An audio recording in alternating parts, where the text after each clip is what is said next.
everyone! Pakinggan natin yung video ni Attorney Sheila Sison tungkol sa kanilang pre-trial. So, kagaya nung naunang video na in-upload ko about sa nung nirigla si Attorney Kapunan, ganun din yun ang ibig kong sabihin na hindi ako maglalatag or magbibigay or magpapakita sa kanila ng aking mga ebidensya. It's because, syempre, doon lang ako magpapakita sa totoong korte, sa totoong grupo ng mga tao na meron silang jurisdiction or they have jurisdiction. So, yung paliwanag dito ni Attorney Sheila na sa korte lang talaga sila kung saan nandun ang mga tao na merong karapatan. So, ganun yung pakinggan natin yung kanyang explanation.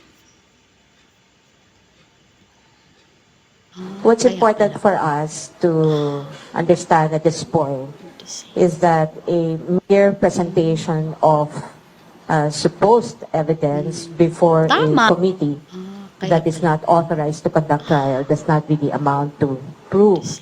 And the reason for that is really simple. It's because every evidence, whether it's something that you present in an ordinary case or in this case in an impeachment proceeding, must still survive scrutiny. Tama. And when does that happen? When does scrutiny happen? It happens only in a proper trial before a tribunal or a body that has jurisdiction to conduct trial. And that is something that the defense has been very clear from the very start. The reason why we have already stated that we will not be able to participate in a proceeding that we think is unconstitutional and goes beyond the powers that have clearly been identified by the Constitution to belong not in the House of Representatives or any of its committees, but in the Senate alone.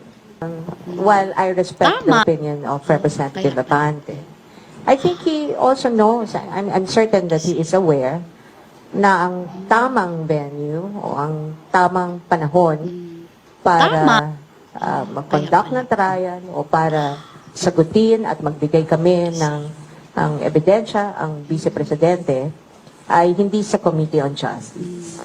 Ito ay before the impeachment court. Ibig sabihin sa Senado. Hindi naman ito I think this is something important that we all need to understand. Hindi maaari na sinasabi lang natin, dapat dito kayo sa komite, dito kayo sa komite. Kasi kailangan lang natin basahin ang konstitusyon. Sino ba ang impeachment court? Ito ba ang Committee on Justice? Hindi. Ito ba ang House of Representatives? Hindi rin. So sino? According to the Constitution, ang impeachment court, if that even will be constituted, ay ang Senado. So, ang ibig kong sabihin, the defense and the Vice President are ready to respond in detail, again, before the proper forum, and during a fair trial. You see?